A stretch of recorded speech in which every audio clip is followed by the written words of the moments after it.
अन्य समाचार पर नजर करिए तो गोधरा में गुजरात राज्य स्थापना दिवसनी उजवणी मुख्यप्रधान भूपेन्द्र पटेल संबोधन કરી રહ્યા છે। સીધા જઈએ। 1 મે 2025 ઉપલક્ષ્યમાં લોકાર્પણ અને ભૂમિપૂજન તથા શસ્ત્ર પ્રદર્શન કાર્યક્રમમાં આપણી સૌની સાથે મંચ ઉપર ઉપસ્થિત મારા સાથી મંત્રી શ્રી કુબેરભાઈ ડિંડોર, ગુજરાત વિધાનસભાના ઉપાધ્યક્ષ શ્રી જેઠાભાઈ આહિર, મંત્રી શ્રી જગદીશભાઈ વિશ્વકર્મા, પંચમહાલ જિલ્લા પંચાયતના પ્રમુખ શ્રીમતી રેણુકાબેન ડાયરા, રાજ્યસભાના સાંસદ ડોક્ટર જસવંતસિંહ પરમાર, સાંસદ શ્રી રાજપાલસિંહ જાદવ, મારા સૌ સાથી ધારાસભ્ય શ્રી સીકે રાહુલજી, જયેન્દ્રસિંહ પરમાર, શ્રીમતી નિમિષાબેન સુથાર, શ્રી ફતેહસિંહ ચૌહાણ, રાજ્યના મુખ્ય સચિવ શ્રી પંકજકુમાર જોશી, પંચમહાલ જિલ્લાના ભારતીય જનતા પાર્ટીના પ્રમુખ શ્રી મયંકભાઈ દેસાઈ, જિલ્લાના પ્રભારી ડોક્ટર ભરતભાઈ ડાંગર,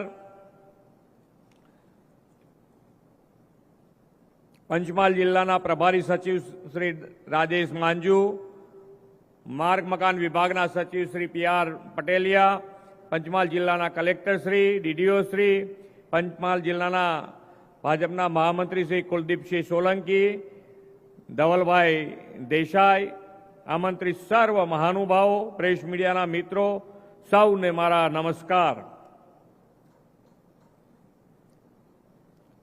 65માં ગુજરાત ગૌરવ દિવસની સૌને ખૂબ ખૂબ શુભેચ્છાઓ। 1 મે 1960ના દિવસે ગુજરાત બૃહદ મુંબઈથી અલગ થઈને ભારતના નકશે નવા રાજ્ય તરીકે સ્થાન પામ્યું।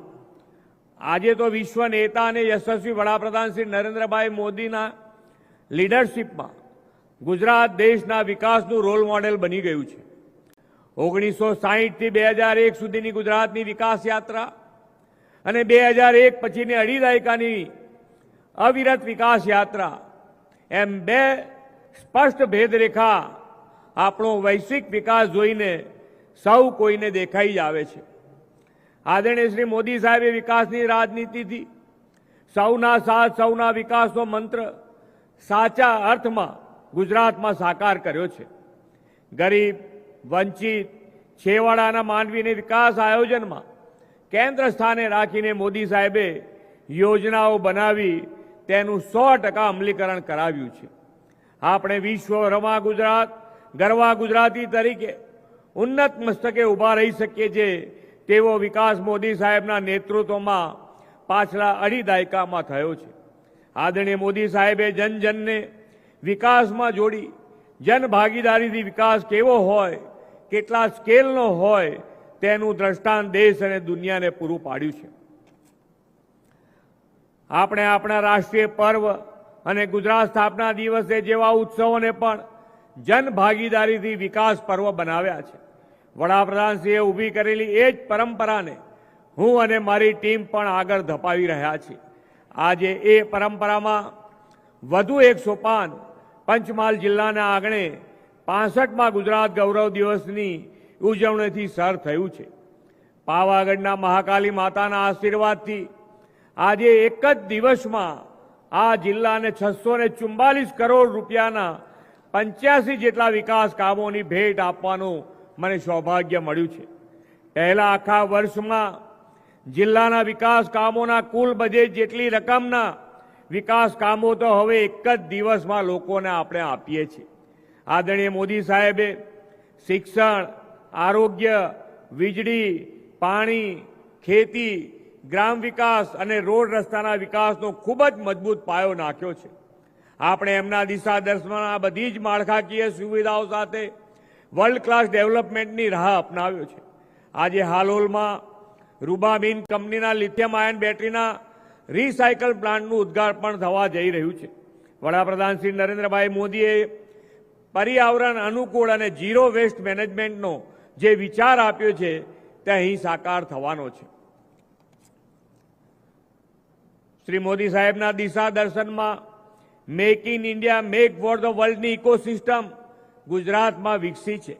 એ દિશામાં હજુ ગઈકાલે જ જર્મનીની કંપની ટુઝલર દ્વારા સાણંદમાં ટેક્સટાઇલ ઉદ્યોગ મશીનરીનો પ્લાન્ટ કાર્યરત થયો છે.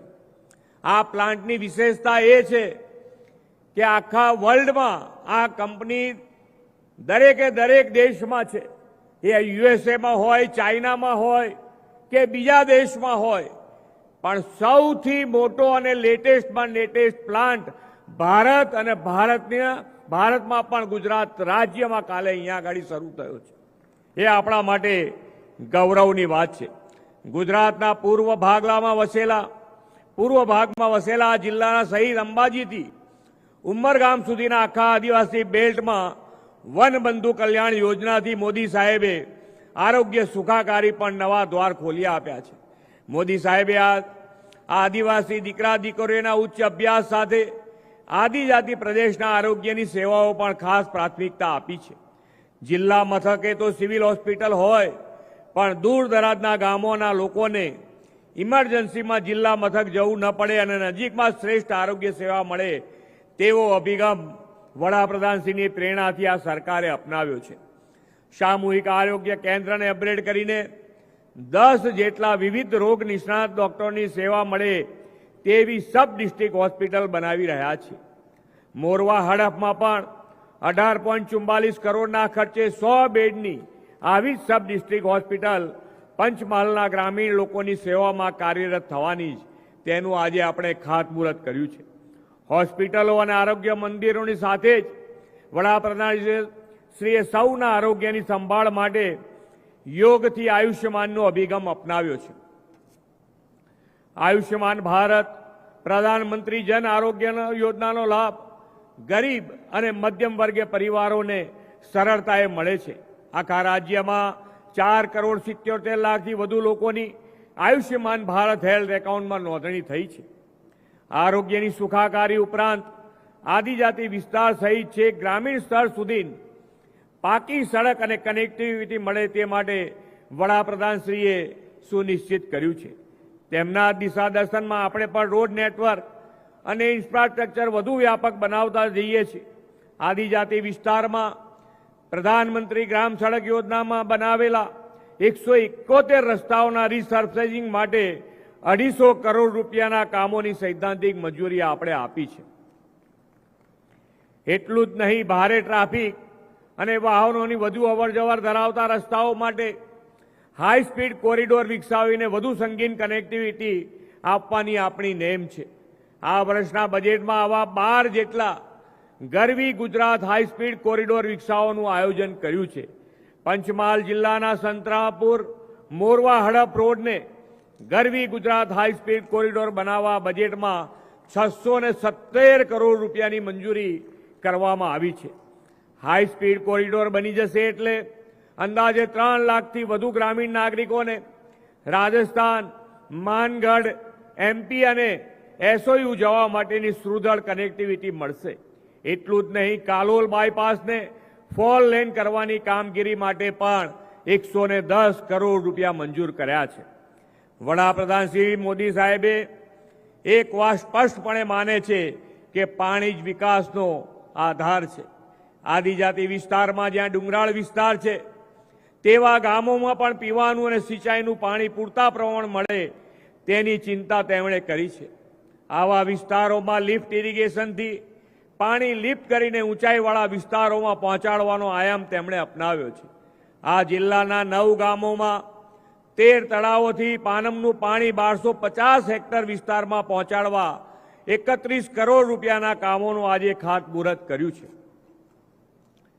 વડાપ્રધાન શ્રી મોદી સાહેબે રાજ્યનો કોઈ પણ વિસ્તાર સર્વગ્રાહી વિકાસથી બાકાત ન રહી જાય તેનું ફૂલ પ્રૂફ આયોજન કર્યું છે. આપણે એ આયોજનને તેમના દિશા દર્શનમાં તેજ ગતિએ આગળ ધપાવીને વિકસિત ભારત 2047 માટે વિકસિત ગુજરાત બનાવવું છે. વડાપ્રધાનશ્રીએ ભારતને 2047માં વિકસિત રાષ્ટ્ર બનાવવાનો સંકલ્પ કર્યો છે.